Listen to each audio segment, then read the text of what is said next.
Good morning, good morning. So I am coming to everyone from a very cold Johannesburg today.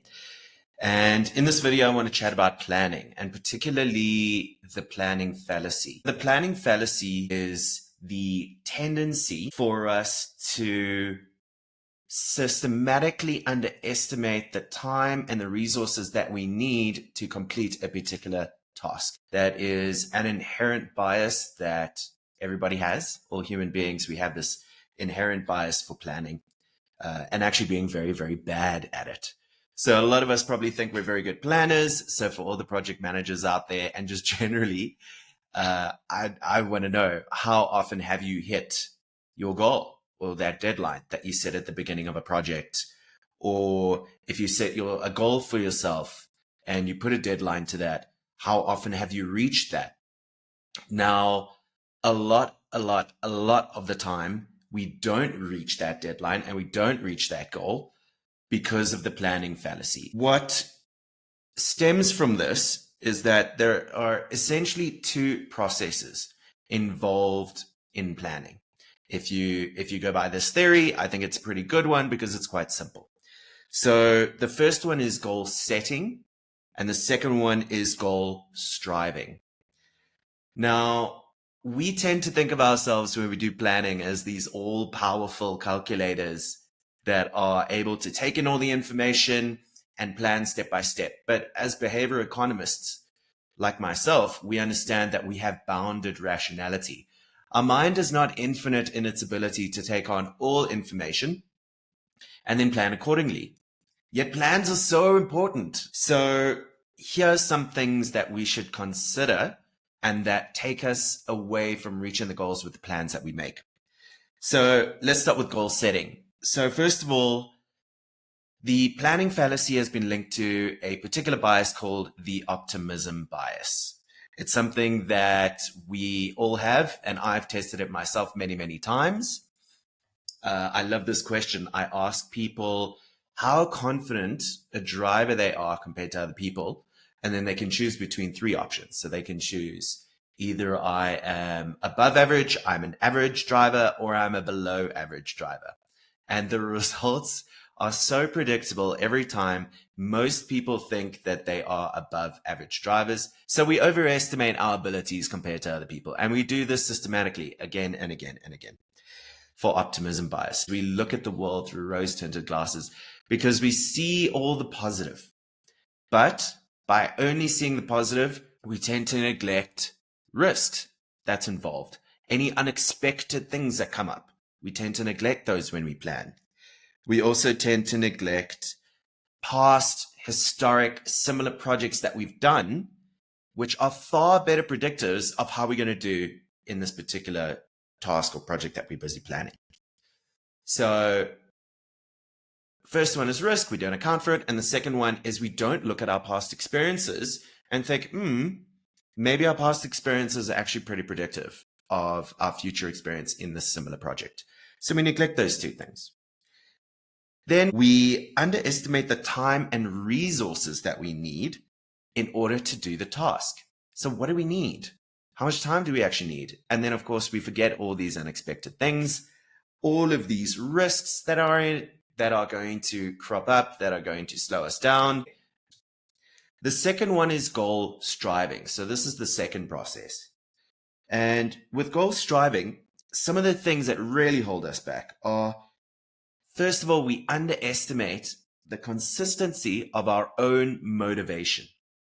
So a very common phenomenon is called the intention action gap. So when we start to make plans, our intent and our motivation is very high. We have all the intent to change. We understand it. We really see this future self. But when it comes down to the actual action, the actual behavior part after the plan or the execution, our motivation is not as strong anymore. And there's so many great examples of this. I'm sure you can think of them. I know many of them. One of my favorites, though, and one of the most obvious, is New Year's resolutions. So we have this behavioral bias towards temporal beginnings. So the beginning of a month, the beginning of a new week, the beginning of a new year, a birthday. We see these temporal landmarks as fresh starts. So we call this the fresh start effect. And with a fresh start, we see our future self and we look at ourselves like a blank canvas. And this is day one, and we can change from this point onwards. Now, very optimistic of us to believe that, and very hopeful, and I love that. But motivation at that point, when we have this intent to make a plan or to change, wanes. And it goes up and down. Our motivation really does move like a roller coaster. So we underestimate that systematically and predictably all the time. That's why gyms, as an example, they have much higher enrollment rates into their gym memberships, and the amount of times that people go decreases as the year goes on, and so forth. It's really funny, but we ignore our motivation quite a bit. So that we disregard when it comes to, now I've created the plan, now I need to execute on the plan. So what can we do? If we want to create plans that are more realistic, if we want to create plans that are more accurate, and we are more likely to succeed on. So the first thing is slow down.